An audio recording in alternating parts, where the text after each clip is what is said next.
Justo Eu de hoje traz a doutora Juliana Birrenbach. Prazer, Juliana. A Juliana é professora da pós-graduação da PUC, advogada, e veio falar com a gente sobre delação premiada. Juliana, é um prazer ter você aqui. Bem-vinda ao Justo Eu. Esse é um assunto da moda, né, em razão até da Lava Jato.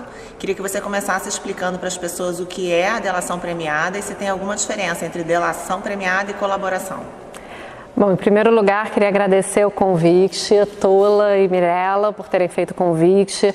Eu já sigo o canal desde o primeiro vídeo que vocês postaram. Estou gostando bastante dos professores, dos convidados que vocês têm trazido. E é muito interessante que vocês tragam esse conhecimento jurídico partindo de duas magistradas para as pessoas poderem acessar pelo YouTube. Isso é absolutamente inovador e dá uma credibilidade, traz também uma aproximação do judiciário com a população, que faz uma diferença enorme, né? Assim, no final das contas. Realmente a colaboração premiada é um instituto que agora, por conta da Operação Lava Jato, está se tornando um assunto de interesse de todas as pessoas. Hoje em dia não importa qual é a área que você atue, seja no direito, a sua área profissional, você vai saber pelo menos alguma coisa a respeito desse tema. E a questão da denominação, colaboração, delação, existem algumas pessoas que entendem o seguinte, que a colaboração é um gênero e a delação premiada é uma das espécies, né? No caso, a espécie que traz, a partir da participação de um coautor de um crime ou de um integrante de uma organização criminosa, que ele traga elementos a respeito daquele crime para o conhecimento do Estado, ele ganhe determinados benefícios.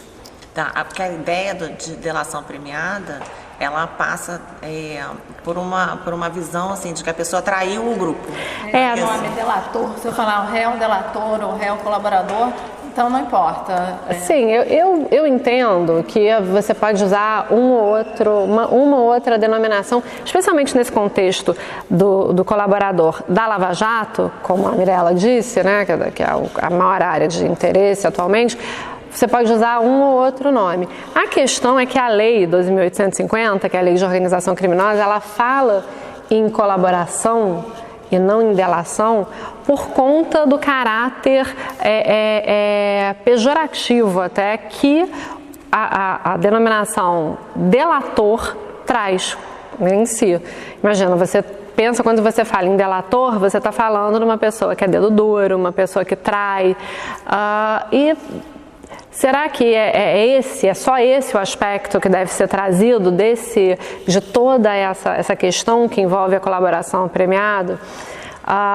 Eu até confesso que no começo, assim, quando o Instituto começou a ser mais utilizado e a gente começou a ser procurada para fazer também alguma coisa nesse sentido, eu tinha uma restrição muito grande por causa disso. Imagina, a primeira coisa que a gente pensa o delator é o primeiro traidor da organização criminosa. Então, ele se aproveita de toda a organização criminosa, de toda a estrutura da organização criminosa, e aí quando ele vê que o negócio está ficando complicado para o lado da organização, ele fala assim, opa, deixa eu ir lá que eu quero ser o primeiro a tirar proveito dessa situação.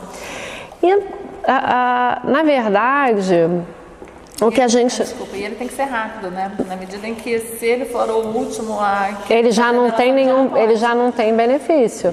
Por quê? Porque a lei determina que sejam trazidos elementos novos. Porque a colaboração premiada, o que ela é? Ela integra a justiça penal negocial, né, que faz com que você como um acusado de um crime, um investigado num crime, você leva ao conhecimento do Estado determinadas circunstâncias e situações que o Estado ainda não tinha conhecimento. Então, por exemplo, você leva para o Ministério Público o conhecimento de que existe a organização criminosa, eventualmente, ou qual é a estrutura hierárquica da organização criminosa, quem são os membros da organização criminosa, onde é que se encontra o fruto, né, o produto, no caso, daquela atividade criminosa, como é que o Estado pode chegar a recuperar o produto daquele crime. Então você tem que entregar esse tipo de coisa e também, e especialmente, aquilo que é chamado de elementos de corroboração. Não adianta também a pessoa investigada, o colaborador, ir até o Ministério Público e simplesmente falar que sabe de determinados fatos. É necessário também que essa entrega, esse relato, seja acompanhada de um material probatório efetivo. Não adianta só a palavra do réu, né? Senão fica um mero depoimento. Ele, na verdade, se torna como se fosse um assistente de acusação do Ministério Público. A colaboração, no caso, ele está colaborando com o Ministério Público ele está na colaborando. persecução penal dos demais integrantes da exatamente. Porque ele não deixa de ser réu no processo, ele vai ter direito a alguns benefícios. Ele não deixa de ser réu no processo, assim, só em último caso existe a possibilidade também prevista em lei de ele sequer ser denunciado, mas isso é raríssimo. Mas eu acho que a grande questão, né, que é muito importante de ser dita, assim, para a gente ter sempre em mente, é que o colaborador, ele não é só um dedo duro. Ele é, em via de regra, se a gente pensar assim, não, tudo bem, ele é um dedo duro. Mas ele é uma pessoa que muitas vezes resolveu refletir, seja lá por que for, né? Isso aí é uma outra coisa importante de ser dita também. Por que ele resolveu mudar de lado, mudar de postura? Mas ele resolveu tomar uma outra postura diante da organização criminosa ou diante da atividade criminosa. E aí, diante dessa mudança de pensamento dele, o que eu tenho visto na prática é que o colaborador, ele efetivamente entra num processo de catarse que ele efetivamente quer mudar como até a postura dele como pessoa. Então ele andava de um lado e agora ele quer andar de outro lado.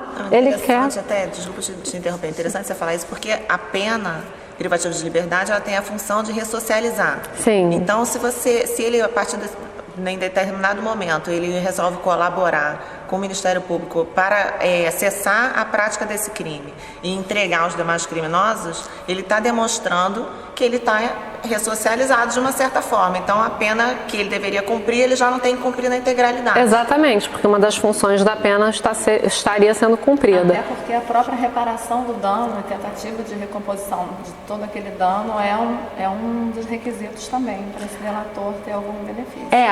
O delator, ele precisa... a lei 12.850, ela traz, né, no artigo 4º, salvo engano no parágrafo 10º, não me lembro exatamente qual parágrafo, mas ela traz uma necessidade de atendimento de requisitos alternativos. Ela não precisa necessariamente trazer a localização do produto do crime, mas o que eu tenho visto é o seguinte: se trouxer o produto do crime, a localização do produto do crime, isso fica muito mais fácil para que você feche o acordo de colaboração. E se ele usou também alguma quantia do crime em proveito próprio, ele tem que entregar. Ele tem que entregar, ele vai necessariamente entregar. A colaboração não faz com que a pessoa deixe de pagar o que levou dos cofres públicos, por exemplo, nos crimes de corrupção, nos crimes contra a administração pública. Ele vai necessariamente ter que devolver. O que pode acontecer é que a multa que ele vai pagar vai ser muito menor. Então ele simplesmente vai ter que ressarcir o dano, não vai ter que pagar 3 vezes o que ele tinha levado, como é o que acontece quando você não faz a colaboração. Isso também pode ser negociado, né? Isso pode ser negociado. Isso é negociado. Tem parcelamento? Tem parcelamento, a gente tem conhecimento de parcelamentos bastante amplos. O maior que o nosso escritório fez é um parcelamento de 5 anos, então fica muito, muito bom, assim, porque e também uma outra coisa importante, Tola, é que o colaborador, quando ele está nesse âmbito da lei de organização criminosa, acontece muito dele estar ele está integrado dentro de uma empresa. Então, ou ele é dono da empresa, ou ele é o gestor da empresa, ou ele é um funcionário da empresa. E após a colaboração premiada, ele pode fazer também o acordo de leniência. Pode acontecer o contrário também, né? Primeiro você faz a leniência e depois faz a colaboração premiada. O que é o acordo de leniência? O acordo de leniência nada mais é do que uma colaboração premiada feita pela empresa. E, atualmente, você faz o acordo de leniência na CGU, no próprio Ministério Público Federal e nos casos em que há cartel, há crimes anticoncorrenciais, você faz também no âmbito do CAD. E também em todos esses lugares existe o ressarcimento de dano ao pagamento de multa. Então, para quê? Disso ele pode voltar a participar de licitações? Ele pode, dependendo. No caso do CAD, você tem que entrar em contato com o CAD e pedir para entrar na fila. Você vai denunciar a existência de um cartel. Né? E aí você denunciando a existência do cartel, você pode está denunciando a existência de um cartel que o CAD ainda não tem conhecimento, e aí nesse caso você fica com o marker, que é eles dizem que você está batendo o sininho ali do CAD, falando assim, olha, eu sou o primeiro da fila a fazer o acordo de leniência, então eu vou ter os maiores benefícios, né? Ou então, se alguém já estiver fazendo, você vai entrar numa fila. É interessante porque você, como representante da pessoa jurídica, né, como advogado da pessoa jurídica, você não sabe sequer qual é o lugar da fila que você está entrando. Você sabe que você vai entrar numa fila, mas o processo do acordo de leniência no CAD é extremamente sigiloso, rigoroso, é composto por uma equipe formada exclusivamente por mulheres super competentes, sabe? E o procedimento é muito criterioso, a gente tem que... é muito protegido por sigilo, por quê?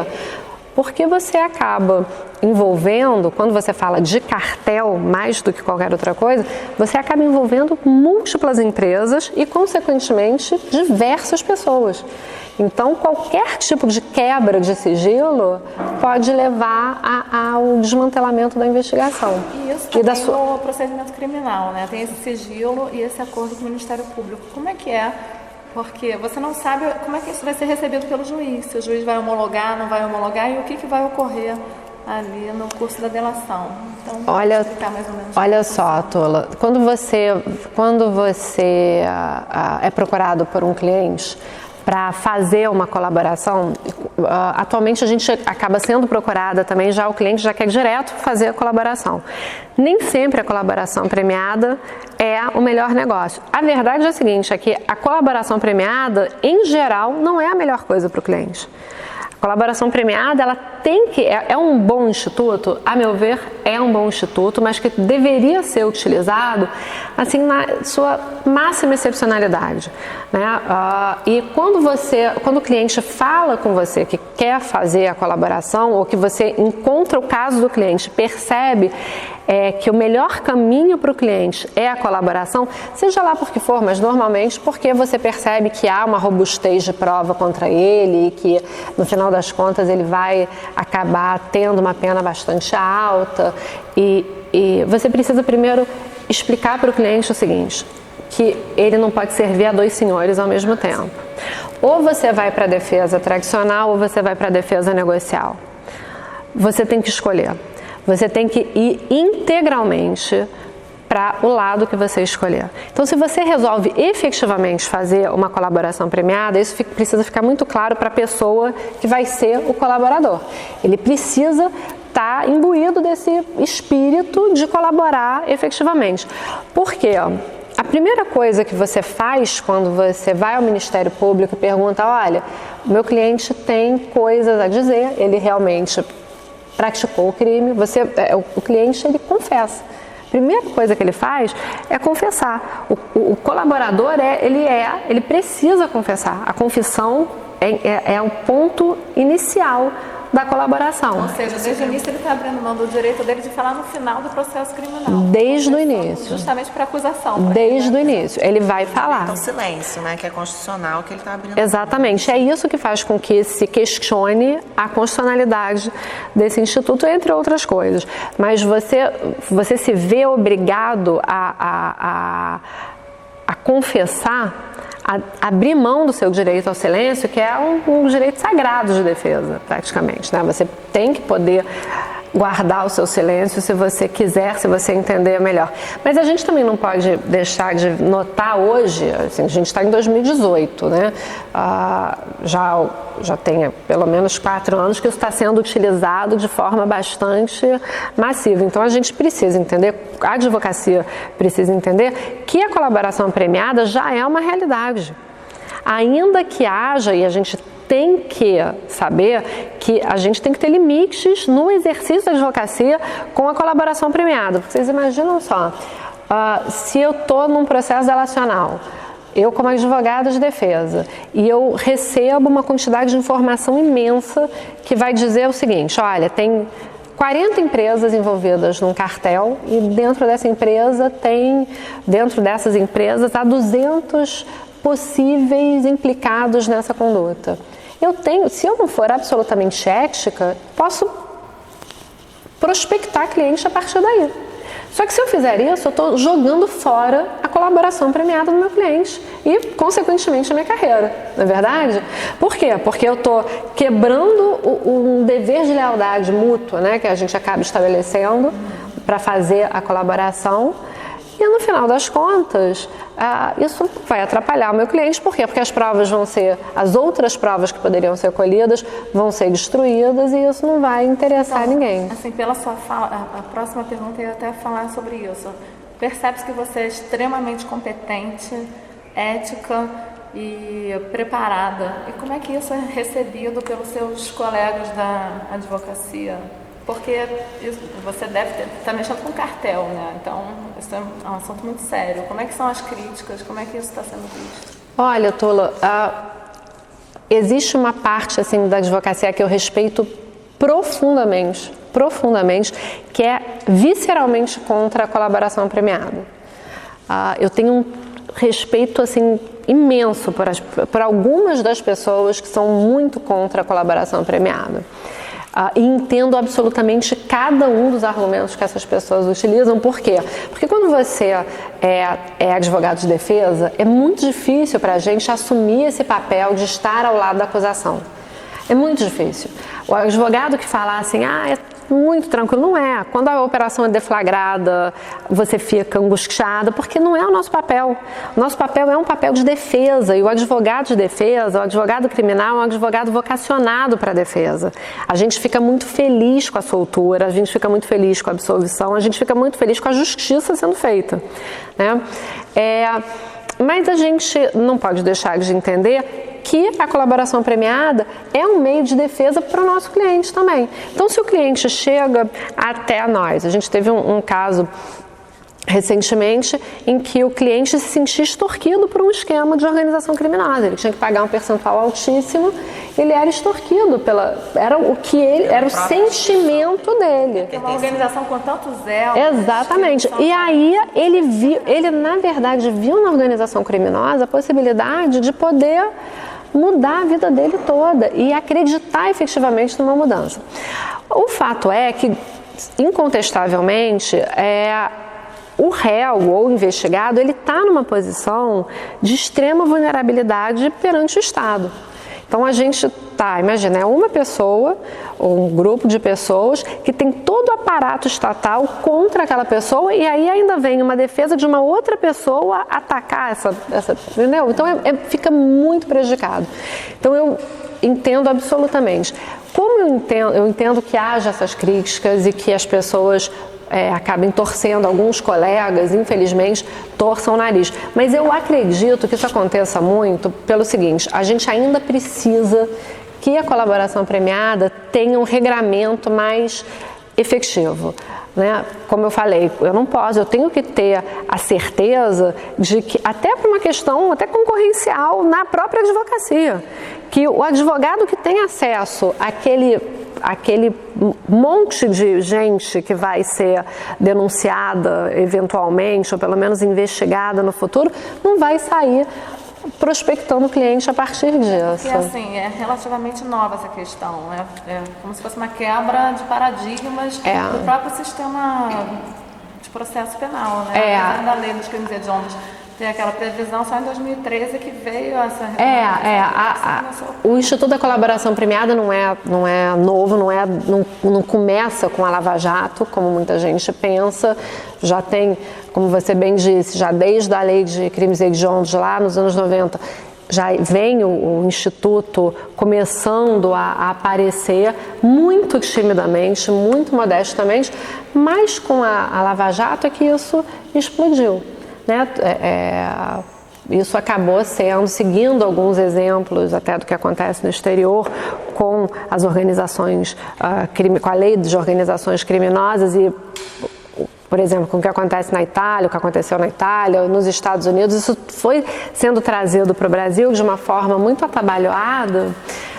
E acabou que a gente não tem um regramento efetivo. A gente tem ali a 12.850, que é a lei de organização criminosa, mas que, a meu ver, ainda falta muita coisa. Muita coisa precisa ainda ser legislada para que a colaboração premiada tenha maior segurança para todos os envolvidos. Porque, como você bem disse, Tola, a gente começa o processo, né, de negociação no escuro. A gente não sabe o que vai acontecer no final. Quando você começa a negociar e você vai até o Ministério Público e diz, olha, o meu cliente quer negociar, existe interesse na negociação, e eles falam, me traga uma proposta, e aí a gente fala, olha, ele sabe mais ou menos sobre isso, isso e isso. Você não sabe, ao final, se o Ministério Público efetivamente vai ter interesse, você não sabe, ao final, se vai ser homologado ou não. Você não sabe nem como é que vai se portar o seu cliente, porque, de repente, ele se compromete a colaborar. De repente, no interrogatório, ele pode se retratar. Ele pode se retratar. A própria lei traz a possibilidade. Ele já foi solto lá no início por conta dessa colaboração, né? Então, exatamente. Juliana, existe algum programa de proteção ao delator? Porque às vezes a testemunha é ameaçada, existe um processo. Existe programa de proteção à testemunha, mas ao delator não. Porque imagina ao delator também, mas nos mesmos moldes. Mas não é exatamente um programa que proteja efetivamente. Vamos fazer a seguinte pergunta. Quando, então, que pode acontecer a delação? Em que momento do processo que ele pode delatar? E em que momento do processo que ele pode se retratar dessa delação? Se pode, né? A gente já sabe que pode, mas só para ficar explicadinho. Olha só, a pessoa pode resolver fazer a delação a qualquer momento. Ele pode procurar o Ministério Público voluntariamente, isso inclusive seria o ideal. Assim, no mundo ideal, ele iria voluntariamente ao Ministério Público, por vontade própria, resolveu ir até o Ministério Público. Desacompanhado de advogado, ele poderia, em tese? Em tese poderia, mas o Ministério Público tem que orientá-lo a chamar a defesa. O Ministério Público não vai poder, ele pode chegar ao... A gente tem casos até de pessoas que foram ao Ministério Público sozinhos e tal, mas o Ministério Público naturalmente vai orientá-lo a buscar uma defesa. Senão não tem valor algum o que vai acontecer ali, a negociação que vai acontecer ali. Mas ele pode ir a qualquer momento ao Ministério Público e pode, a partir quando ele souber que há uma investigação, ou mesmo durante o processo, até depois de sentenciado, a pessoa pode falar, olha, eu quero colaborar. O que é importante é o seguinte, a colaboração não pode deixar de ser voluntária. A pessoa tem que querer fazer a colaboração. O Ministério Público não pode coagir alguém a fazer a colaboração. E aí entra um outro aspecto bastante importante de crítica, que é a percepção de que a pessoa que está sob investigação criminal, só por estar sob investigação criminal, já está coagida. É verdade. A pessoa, quando tem o peso de uma investigação criminal sobre a sua cabeça, vai estar realmente coagida. Ela vai mudar toda a vontade dela em decorrência dessa ameaça que é a investigação criminal. Mas e depois... isso não tira a voluntariedade. Mas isso não tira, a meu ver, isso não tira a voluntariedade. Talvez, Tola, a prisão. Acredito que a prisão, a pessoa presa, fazer a colaboração só depois de presa, aí sim, porque a pessoa fica, depois de um determinado tempo presa, a pessoa fala, eu vou fazer qualquer coisa para sair daqui, e consegue, por conta disso, o Ministério Público consegue que seja feita a colaboração. Mas também existe um outro argumento que é o seguinte, poxa, mas então todo mundo que está solto pode fazer colaboração e a pessoa que está presa não pode fazer a colaboração? Então ela vai, porque não estaria... Então eu acredito que essa questão de se você solto ou preso pode fazer a colaboração ou não, ainda precisa ser muito debatido, muito. A gente tem muito pouco tempo de utilização efetiva desse instituto, então muita coisa ainda precisa mudar e ser acertada, as arestas precisam ser aparados, mas ele pode fazer em qualquer momento. Interessante, só para você comentar aqui também, ele também pode combinar nesse acordo com o Ministério Público de trazer novas provas para o processo e diante disso fazer gravações.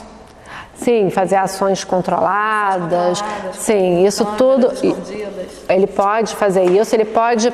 Quando isso acontece, tem duas possibilidades. Ou faz uma ação controlada, que aí o Ministério Público precisa pedir em juízo a autorização para fazer a ação controlada, e aí a pessoa pode, como é uma ação controlada, ele pode, inclusive, por exemplo, no caso de corrupção, o colaborador pode até oferecer a propina para a pessoa. Agora, se o colaborador vai sozinho, sem a autorização judicial, fazer uma gravação, ele não vai poder fazer isso, senão ele está delinquindo, e a partir do momento que ele está delinquindo, ainda que para fazer uma gravação, ele está quebrando o acordo. Porque Então, a primeira coisa quando você vai fazer o acordo é o seguinte, você abre mão do direito ao silêncio. Então você tem que fala tudo que você sabe sobre aquela organização criminosa, sem exceção, né? Depois, você querendo, você pode trazer outros elementos, os elementos que você tiver de corroboração, você tem que levar necessariamente. Depois de feita a entrega de todo esse material, porque, como eu já disse aqui no começo, não adianta o colaborador falar tudo que ele sabe. Ele precisa entregar elementos de corroboração. É claro que nesse processo você vai falar coisas sobre as quais você não tem elementos de corroboração, mas aí o valor probatório daquilo é nenhum. Você está falando, você precisa, o valor que existe está nos elementos de corroboração e não na mera palavra do delator, tá? E depois desse ponto, depois que é feita toda a negociação, já se sabe quanto você vai ter de pena, qual vai ser o ressarcimento, quanto que você vai ter que pagar. Inicialmente, quando você chega ao Ministério Público e aí o Ministério Público finalmente percebe que existe o interesse na colaboração, o advogado assina um termo de confidencialidade. Então, esse termo de confidencialidade, na verdade, ele é o deflagrador do processo negocial. E aí você começa a negociar, começa a levar documento, o Ministério Público pergunta se você tem conhecimento a respeito de determinados pontos, e aí você vai trazendo, fala, eu tenho disso, e vai juntando isso tudo a esse processo negocial. Então, isso pode demorar meses e até anos. Depois disso tudo feito, quando já está fechado, os anexos são produzidos, estão com todos os relatos e tudo mais, vem uma proposta de pena. Vem a proposta falando assim, olha, então, finalmente, nós terminamos aqui essa parte, vem um contrato mesmo, que é o acordo proposto pelo Ministério Público. Aí fala assim, sem participação do juiz, nem nada. Aí eles te dão um valor financeiro que tem que ser ressarcido e um quantum de pena. E aí você pode negociar. Você tem a possibilidade, olha, pode ser assim, pode ser assado, isso pode parcelar assim. Então até aí tá tudo certo. Aí você assina. Você negociando, não deve concordar com nada. Nada. Mas é porque sempre a gente quer o melhor pro cliente da gente. E aí você finalmente vai para uma audiência que se chama audiência de sindicabilidade. A audiência de sindicabilidade é a audiência de homologação. Então, o que se verifica nessa audiência? Essa audiência pode ser no Tribunal de Justiça, pode ser até o Supremo, dependendo de quem está envolvido na colaboração. Se a pessoa tem foro privilegiado, você pode ter que homologar no Supremo. Aí a audiência de sindicabilidade é lá, e lá é verificada a legalidade, a regularidade e a voluntariedade do processo. Não se entra no mérito, em nada. Nesse momento que o juiz Nesse momento... Deixa eu só voltar um pouquinho. Se por acaso, nesse momento inicial, que o investigado apresenta as provas para o Ministério Público, e o Ministério Público fala, suas provas não me interessam, para fazer a delação premiada, ele vai poder usar essas provas contra o cliente? Contra o cliente de jeito nenhum. Contra a pessoa que foi lá colaborar, não. Agora, mas ele já vai tomar conhecimento. Esse é o grande problema da colaboração. E quando o colaborador começa o processo, é fundamental que ele saiba desse risco. Eu entendo o seguinte, olha só, até o Estatuto da OAB determina que você passe todo o risco para o cliente, que o cliente tenha conhecimento dos riscos que está tomando. Eu não posso impor um risco a um cliente meu sem ele ter conhecimento desse risco. Então eu preciso dizer para ele assim, olha, uma coisa que eu costumo dizer é o seguinte, você nunca vai saber se você fez a melhor coisa, você tem que saber disso.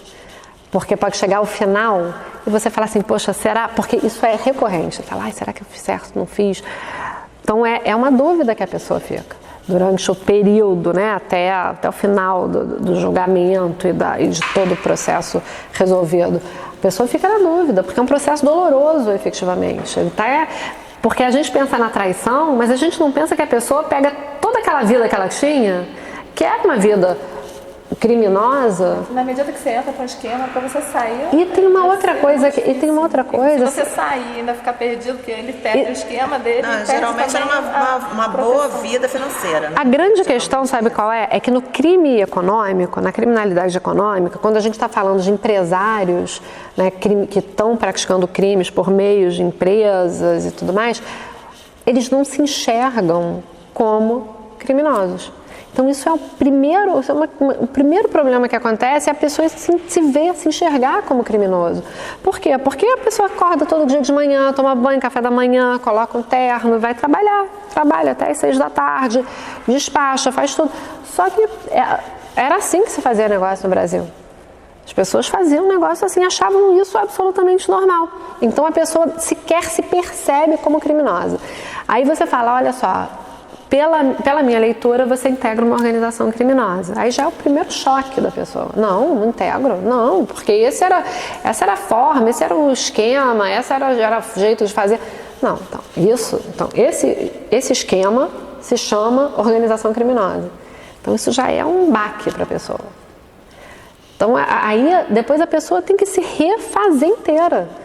Os amigos dela, que eram todos integrantes da organização criminosa, não existem mais, deixam de ser amigos. Por quê? Por causa da questão da traição. Você fala, não, eu fui o primeiro a falar. Né? Bom, parabéns, adorei aqui. Também, parabéns, muito obrigada por ter aceito o nosso convite. Eu que agradeço muito o convite de vocês. A presença feminina nessa área que é tão nebulosa, né? Eu acho que nós mulheres temos que ocupar todos os espaços que nos pertencem.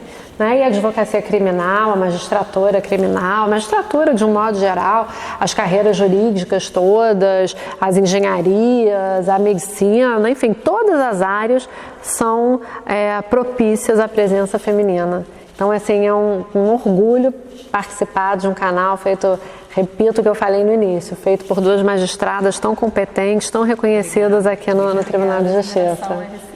Muito obrigada, gente. Esse foi o Justo Eu de hoje. Se você gostou, comente, tire aqui suas dúvidas. Na medida do possível, a gente vai te responder. Chamar de novo a Juliana, se for o caso. É só pedir, comentar e curtir nosso vídeo.